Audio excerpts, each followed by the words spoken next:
Selam бітігелі, қадірлі достар. Я наконец-то возобновила свои тренировки. Сегодня первый день. Буду качаться, подкачивать свою кожу. После резекции желудка у меня кожа обвисла. Вот как раз таки едет мой тренер Аня. Мы с одной деревни. Я уже вас знакомила. Она, короче, по профессии воспитатель-педагог. Помните же, да? Потом еще она по профессии тренер. Мой личный тренер. Привет. Ой, ты какая вся розовенькая. А я тоже розовенькая же, да? Мы такие розовенькие. Офигеть, классно, да? Вообще капец. Че, как дела? Че, у тебя машина завелась нормально? Да. Аня говорит, я не выспалась, говорит, всю ночь думала, говорит, как жить дальше. Ай, блин, и что придумала? Как жить дальше? Так, план имеется. Аня вот педагог, воспитатель, тренер, в Иглину работает. А еще она бальзамист. А, или как-то... Бальзаматор, бляха-муха, бальзаматор. Я же раньше ездила в город, друзья, на дорогу тратила, знаете сколько? Где-то час 20 минут. Прикиньте, в центр я ездила. Вот дурочка, сейчас такая, прямо это думаю, столько времени я на дорогу тратила. Прикинь, 2,5 часа я тратила только на дорогу, чтобы позаниматься спортом. А потом я вот начала искать и нашла вот Аню. Моя соседка почти что на соседней улице живет. Прикиньте, с одной деревни. Работали вместе в детском садике. Вообще очень повезло. Помните, я вам рассказывала, что Аня собирается разводиться. Ей надоела спокойная жизнь с мужем. И она решила развестись. Передумала? Мне не надоела спокойная жизнь. Я Да? спокойная В жизнь. смысле, ты сожалеешь, что ты развелась? Нет, про развод я не сожалею. Да? Ну так вот, она в январе официально развод оформила. Пока я там операцию делала, она уже развелась официально. Представляете, как все быстро оказывается в этой жизни-то. Задумала буквально месяца-два назад, такая, говорит, я надоела спокойная жизнь. И все, развелась уже в январе. Живи теперь неспокойно. Живи теперь неспокойно. И что, как тебе сейчас неспокойная жизнь? Неспокойно? По-разному, Миль. Итак, смотрим на мою фигуру очень внимательно. Вот, смотрите. Вот я сейчас встала, ноги собрала, да, и посмотрите, у меня здесь вот дырень. Вообще дырень просто. Вот видите, я ноги вместе поставила. И вот смотрите, у меня здесь какая дырень. Прикиньте, это же вообще капец какая дырень. Вот как? Это что, разве красиво вот эта дырень? Это, конечно же, некрасиво. Я теперь не могу одевать короткие вещи, шортики. Нет, я одеваю, конечно, но некрасиво смотрится. Короткие юбочки тоже некрасиво смотрятся. У меня фигура теперь вообще какая-то, какой-то, не знаю, высохший скелет. Теперь мне надо качать. Вот здесь ноги качать надо. Смотрится просто страшно. Очень страшно смотрится. Фигура некрасивая. Некрасивая. Качать и качать придется. Надо пить протеин, белок, там, я не знаю, что там пьют. Вот эти качки спортсмены же пьют. Придется вот так пить его и качаться. Иначе останусь такой. А сейчас я вам покажу мою фигуру сбоку. Вот. Посмотрите. Вот эта вот кость у меня торчит. У меня даже, кстати, вот тут вот на копчике кости появились, да. И я такая думаю, один раз, когда похудела, да, я такая думаю, это что такое, думаю, у меня какие-то шишки появились на заднице. Я даже испугалась, думаю, бляха-муха, у меня какие-то шишки на заднице. И я еще, мама приехала, я говорю, мама, у меня шишки на заднице появились, 2 штуки, говорю. Она говорит, где, покажи. Ну, я, короче, ей показываю свои шишки на заднице, такая, говорит. Она говорит, это же не шишки, говорит, дурочка. Это, говорит, твои кости, там не должны быть кости. Ну, это правда, прикинь, Ань. Кости и шишки. Да. А я думала, какие-то шишки появились. Конечно. Давай, Аня, чтобы к концу года у меня была крутая фигура какая-нибудь. Какая-нибудь крутая фигура. Значит, ты будешь стабильно посещать тренировки. Да. Соблюдать Но я все просто, мои друзья, это после операции я не могла же заниматься. предписания. Поэтому, Все понятно. поэтому мы не смогли. Бери гантели.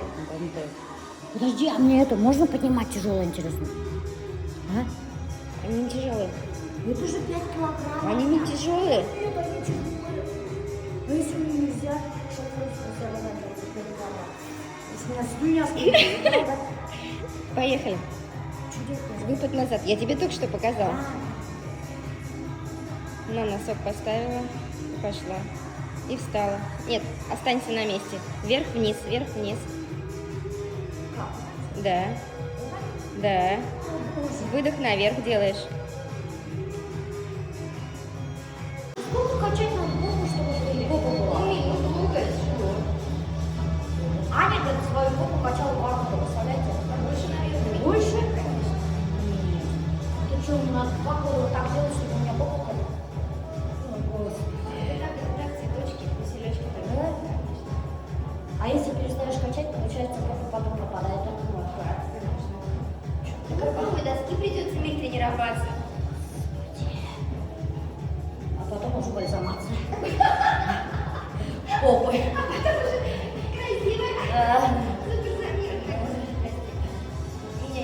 Помните, да, мой живот вот такой вот, как у беременной, 9-месячный у меня живот был, и от него абсолютно ничего не осталось. Вот, смотрите. Ой, бляха-муха! Это что такое? И смотрите, что там так вот висит, что-то. Это что такое? Господи! Боже мой! Опять она свою жопу таскает. Аня, а что ты не сказала, что у меня задница очень ужасная? Ты посмотри, это что висит? Это что такое? Ага, и что, мне вот так подтянутый ходил? Вот так вот. Оп. Это что такое, Аня? Господи, я же сбоку не видела себя. Вилечка, угомонись. Женщина моя, успокойся. Господи, это ужасно, Аня. Боже мой, я Будешь себя кажется... хорошо вести, будет жопа у тебя. Вот посмотрите на Анину попу, да? Это что за народ? Ты только в какой-то? начале своего спортивного. Ты успокойся. Обалдеть, это просто пипец. Сейчас, девчонки, я хотела показать вам, вот как кожа обвисла вот сейчас сбоку. Видели? Вот эта кожа, видите? Вот она вот так висит. Ее теперь надо убрать. Сейчас. Я хочу показать, что вот от живота что осталось, вот такая вот кожа висит. Видали? Вот, она вот так прямо и висит, как этот какой-то мешочек. И вот тут тоже вот так вот. Вот. Все прямо наглядно видно, видите? Вот сейчас живот выглядит вот так вот. Его никак не подкачаешь. Абсолютно. Его только убирать надо. Вот. Аня тоже со мной согласна, убирать надо. Вот. Я делала абдоминопластику. Слушай, ты тоже живот убираешь? У меня не живот, у меня после 3 родов чуть-чуть лишней кожи была. И ты убираешь? Да. Если видите у тренеров красивую фигуру, не думайте, что они все подкачали. Они тоже убирают лишнее. Это была необходимость. Ты понял? У нее еще грудь сделана. Вот такой вот у меня был живот. Я же выступала, как бы, и у хотела, тебя еще более-менее. и хотела выступать. Ну, вот как бы 3 раза я рожала, каждый раз плюс 20 килограмм у меня было. Ага. И вот так. Вот после операции. Это Мини-абдоминопластика у меня была. Ага. Ну, я довольна результатом. Ну-ка сейчас покажи живот. После пластики. Ну это ты потому что на соревнованиях выступала, ты сделала. Вот тебе живот. А что, шрам даже не остался? Шрам внизу под трусами, его не видно. Покажи под трусами.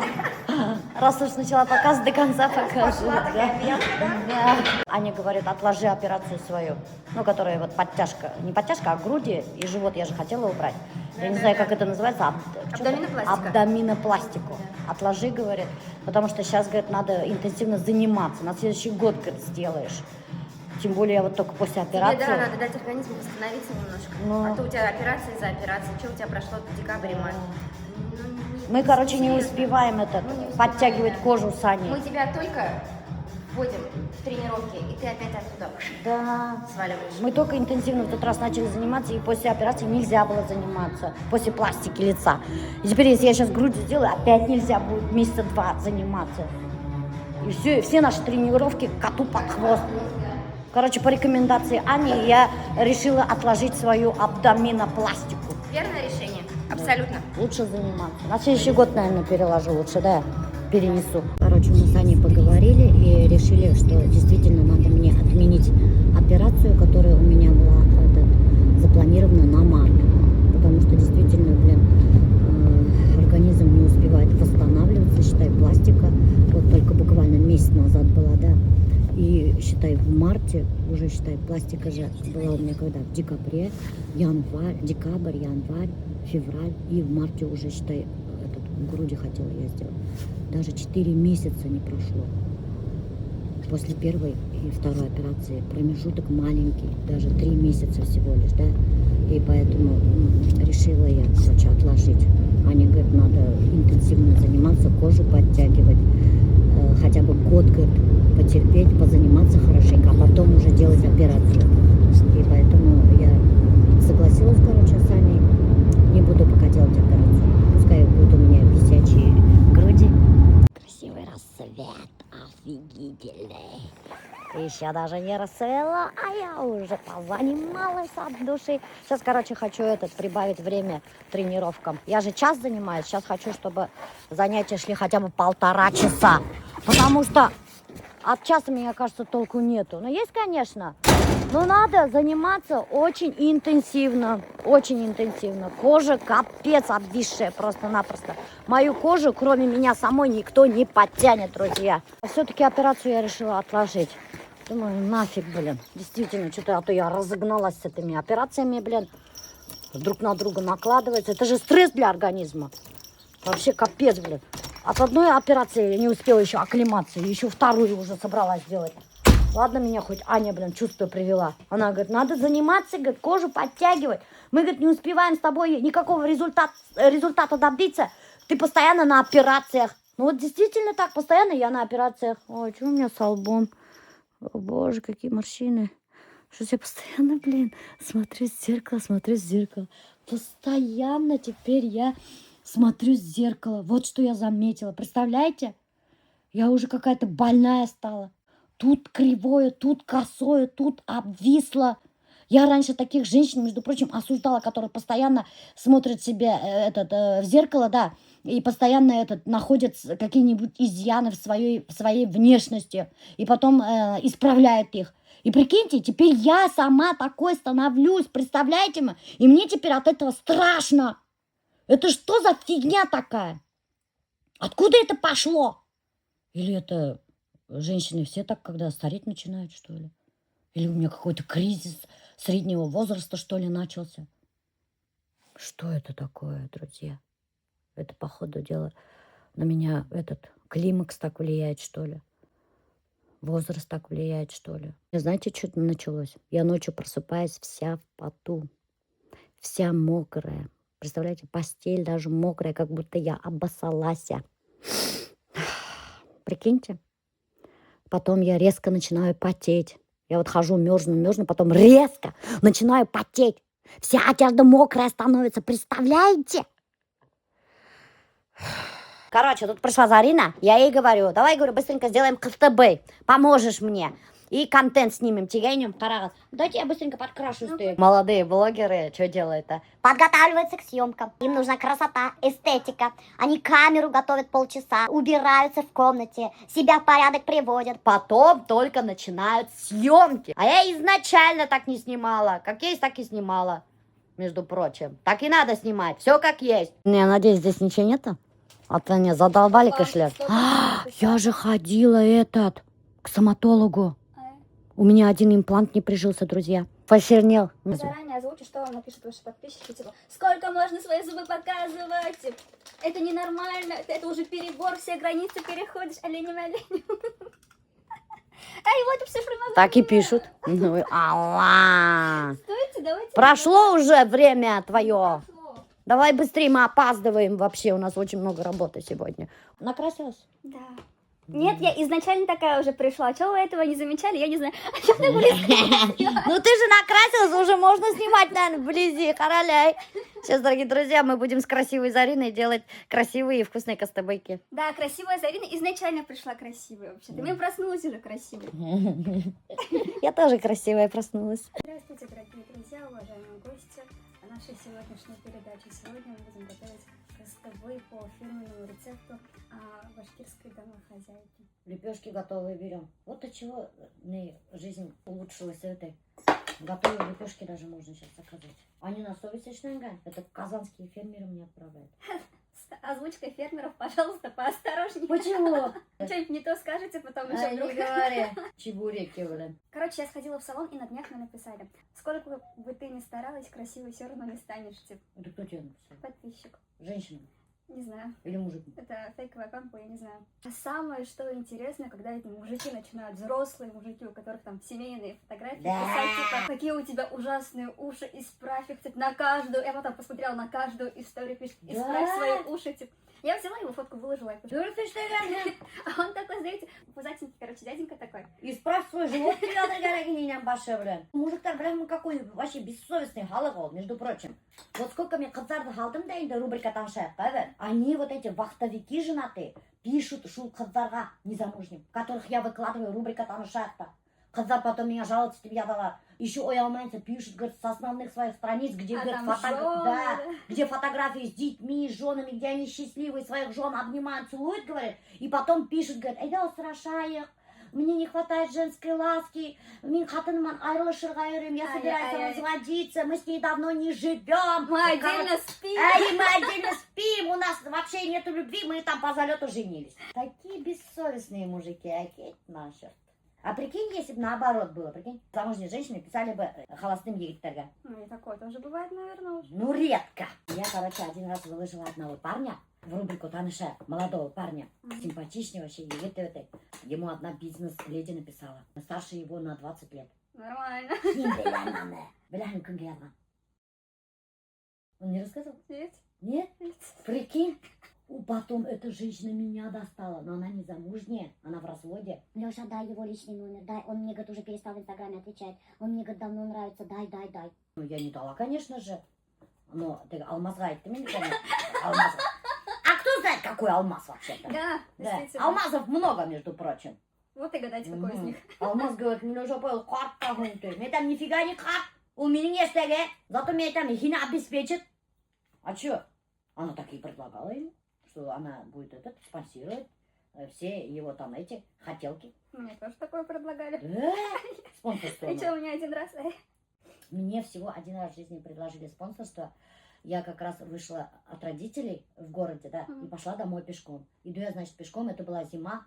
Подъезжает, короче, иномарка машина такая, джип, минимеки, бурдур машина инде. Подъезжает девушка, давайте я вас подвезу. Мне не надо подвозить, я говорю, я рядом живу, вон в том доме, мне там дойду.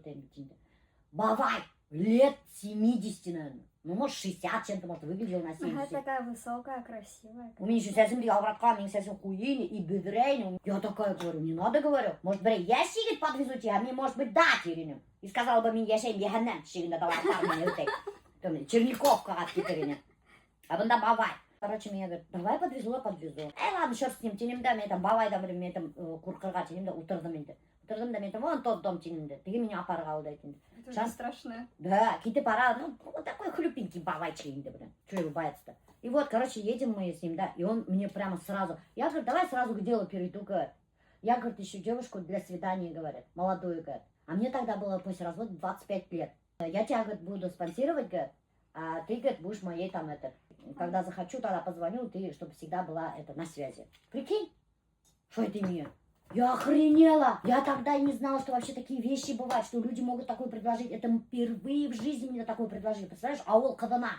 Я в таком шоке пребывала, мне так стало противно, да. Я говорю, мне там, как вам не стыдно? Ты бавайда эрзер, мне там карт бастик, ты еще прикинь, кыскырып сып кеттім. Пришла потом подружка, я ей рассказываю. Она говорит, дура, что ли, ты как раз без денег, говорит, ходишь. Ты че, говорит, не согласилась? Ол бавай, говорит, бахырғана, может, айына бір күні ұрар ты. Тебе, говорит, что, жалко, что ли ты? Зато и нахсала боларың, ты там, нет, ты че, я не могу, говорю. Это было для меня, во-первых, открытие, что люди могут такое предложить, да. Я и в жизни не знала, что вообще люди так делают. Вот. А потом я узнала, что многие, оказывается, так соглашаются. Потом я, знаешь, что видела много девушек, которые приезжали из деревень, некоторые имели вот таких вот спонсоров. А потом, в конечном итоге, они не могут выйти замуж, не могут найти свою любовь, и карта иванцы бюрдешили. Потому что всю свою молодость потратили хрен знает на что, из-за того, что просто денег захотели и легкой жизни. То, что мужики нетерпеливые, да. Я недавно только вот задумалась, подружка тоже пришла, Милеша ее зовут. Милеша такие золотые слова сказала. Я ей говорю, Милеша, говорю, как та женщина, говорю, у нас общая знакомая есть, она начала пить одно время. Я говорю, как у нее дела-то? Ты же знаешь, что она пить начала. Я говорю, я знаю. Муж от нее ушел. Я говорю, ну, конечно, ушел муж Метя. Потому что она же пьет Метя. А что она хотела? Пускай не пьет, а что ты. А Милеша меня такая говорит, нет, ну, Милеша, ты не права, ты. Как так, говорит? Мы, значит, мужиков, говорит, терпим. Когда они, говорят, күні-түні эселер, запойға кетелер, ухаживаем за ними, запойдан сығаравыр, капельницалар қуявыр, обстирываем, обслуживаем, бульончиктар бешірәвір, говорит, тудәвір, алар йылдар бойы эсәтіп кетмей, атайғыт бұғын, хорошим свете күрәтірге тырышавыр, ты. Қатын, говорит, әдгіне запьет, ты. Все, пошла нахер. И сырып кетелер, ты. Мы же, говорит, всю жизнь эскалирдарды терпим. Действительно, я задумалась, а блин, а это же правда. Это же правда. Бізді әдгіне бір косягывыды ирдер түдмесек, ауырғанывыды түдмесек, плохие привычки түдмесек, растолстела хинің даже хинің фигураңды түдмесек, сығала кетел и все. Хинің ауру бала тапқаныңды тоже түдмесек, сығып кетесек хинің. Скажет, это твой ребенок, родила он больного ребенка, сама смотри. Это правда, блин. А бір годами шу ирдерді иритіп, поклоняться етіп ешейін. Эсем ол, туқмайм ол, неместей гулять етем ол, біз шыны ғымыр ғой ирді иритіп, поклоняться ешейін. Главное булган, мамина одна знакомая сказала, пускай, говорит, булган ир, хотя бы как украшение дивана. Ну все, рубрика обсирания мужиков закончилась, дорогие друзья. Если у вас тема есть, кидайте за Арине. В следующий раз мы мы в следующий раз еще обсудим. Во время готовки. Да, вот правильно сказала. Ми, блин, как всегда, блин, ухаем, один черт, блин, телем баймай. Дорогие друзья, уважаемые слушатели башкирской домохозяйки, пишите, пожалуйста, темы, которые будут интересны вам послушать. Мы их обязательно просмотрим, обсудим. Пишите, пожалуйста, мне куда-нибудь мне. Да, куда-нибудь мне, короче, пишите. Потом мы во время готовки будем все это обсуждать. И, да. Возможно, обсирать, возможно, хаять, возможно, Да. А это мы хвалить, любим. Возможно, хвалить. Но это, особенно конечно, мужиков мы обсирать и хать офигительно любим. Да, поэтому пишите. Вот, за хаянием мужиков мы уже приготовили доктор Кыстыбыки. Пока у Миляушапа проходит здесь модный приговор, у нас одновременно проходит дегустация кыстыбык. Вкусно? Альберт, давай, там офигительно вкусно. Я сам готовлю. Ты врешь, ты же говоришь, я вот так оделась, девчонки забраковали. Говорят, не в тему. А я специально этот свитер купила, чтобы вот с этим носить. Ну, вот так вот попробуйте, Иска. Да? Вот так вот поинтереснее смотрится. Да? Ты что, мои часы носишь опять-таки? Ты же их не носишь с собой. Я тебя спросила, ты сказала, можно. Один день. Ну ладно, А забирай. на второй день ты не спрашивала Ладно, разрешения. Ладно, носи. Ты сама боишься, что постоянно ходишь. А? Ничего. Это была хорошая попытка. Она пыталась. Все мои одежды таскают. Действительно. Да, даже Зарина вон меня толстовка не утровала. Кто бы мог подумать, да, что мне влезут вещи Зарины. Ты, Альберт, мог бы подумать, что мне влезут вещи Зарины? Я бы вообще в жизни не поверил. Я бы тоже не поверила в жизни. Да ладно, вы же забирали у меня уже жилетку. А у меня потому что универсаль была. Здесь одна лезла, шапка. Так, ты тогда дашь вот этот тоже поносить? Хорошо. У меня какая-то мания, бляха-муха. К моим толстовкам. Не только к твоим, бляхами, племянницаның толстовкалар весь алып тұрдым, прикинь. Вот кімде көремін, интересная толстовка, то там да дай мне, пожалуйста, ты им представляешь. Но я бесплатно никогда не забираю. Кстати, вот эта вот толстовка, друзья, Заринаныкі, астронавт. Помните, да? Вот, я ее таскала, потом ее забрала Зарина. Шут бүгін көріп қалғанда кейіп қаранла, шут иламай. Потому что, короче, ты что-то такое родное, короче, мне вам его отдала, ну, продала, получается, Илюш. И потом так сильно из-за этого переживала, потом себя успокаивала тем, что нельзя из-за одежды переживать, нельзя, я так сильно себя успокаивала. Потом курып қалдым, я вначале не хотела бы надевать, потому что я знала то, что мне плохо станет. Блин, зря я тебе ее дала, блин. Как будто ты рыгнула. Вот, Мин также переживала, понимаете? Потому что у вас еще... Миляша увидела мои переживания и говорит, ну ладно, Оксана, возвращай и забирай. Я говорю, Да, спасибо. Тогда хоть зеленый индебир поносить. Поносить? Поносить. С возвратом? С возвратом, конечно, отдам. Тут дырған тегерімін да. Давай снимай инде. Ладно. Киптигина. Хорошо. Пока я прощаюсь с этой толстовкой, так что увидите у меня у Шепы новый образ в ее сторисах. Знаете, это мой старый толстовка. Ее новый образ, это мой старый толстовка. Короче, знаете, что я хочу? Я хочу вот сюда, да, урыс капкаха штатырга. Кто знает, что такое урыс капкаха? Ну, не знаю, это в наших краях так называют ворота, которые, как там, русские старинные ворота.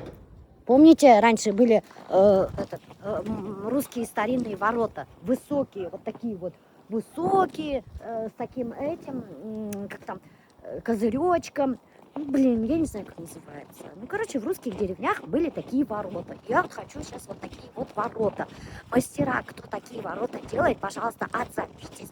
Потому что мы с Альбертом решили сделать такие ворота. Может, кто-то умеет. Пишите только, пожалуйста, Альберту, а не мне, потому что я могу не увидеть эти сообщения, потому что у меня директ переполнен. Помните, у меня у бабушки с дедушкой такие ворота в деревне у бабушки? Помните? Такие высокие, красивые. Урыс капкаха называется. Вот. На несколько часов вторая бутылка всего.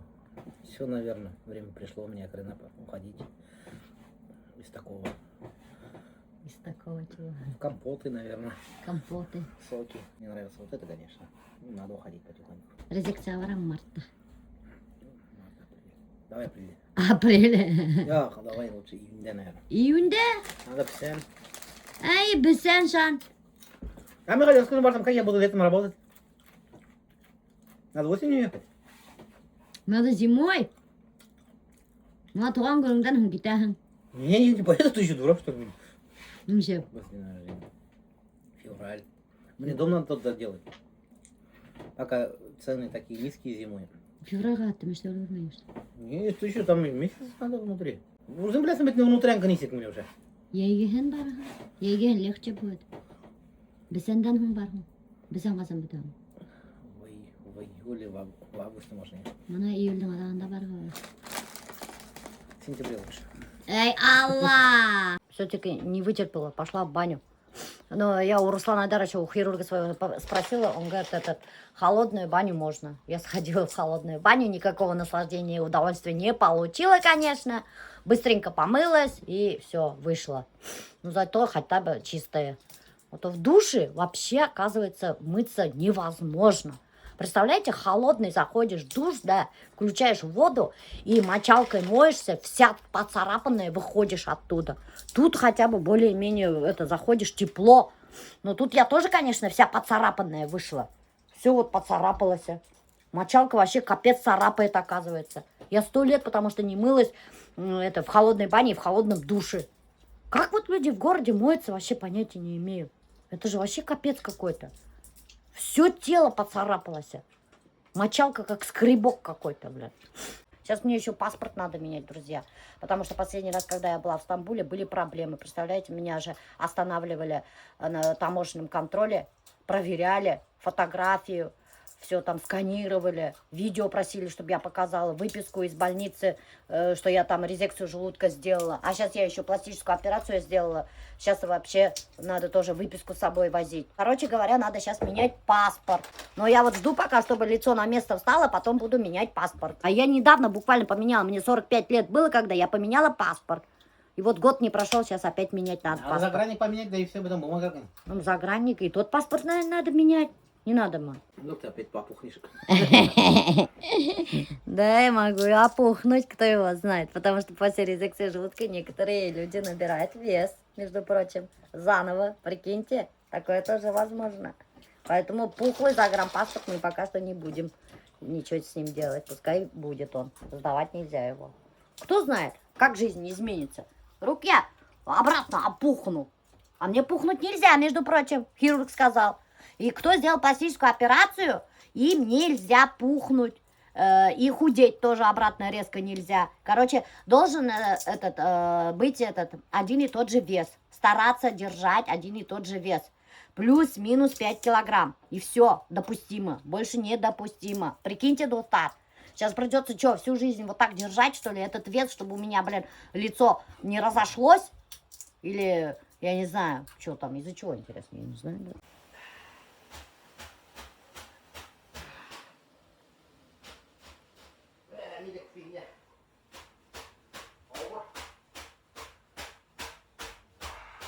Теперь мне остается только вот так слушать. Блин, если бы вы знали, как я хочу вот так попариться. Я же парильщик еще тот. Вообще, я обожаю париться. Раньше мы вообще с Альбертом парились и прыгали в снег. Но после того, как у меня появилась грыжа, я перестала это делать. Потому что меня как один раз шандарахнуло, как меня схватило, перекосило, и я перестала с тех пор вообще прыгать в снег. Ну, париться я просто обожаю. Мы с Альбертом по 3-4 часа сидели в бане, пили пиво, парились, прыгали в снег или в бассейн. Это вообще, это самое кайфовое прямо время. Сықса, күрәтмәйім. Мендік ма қапталысы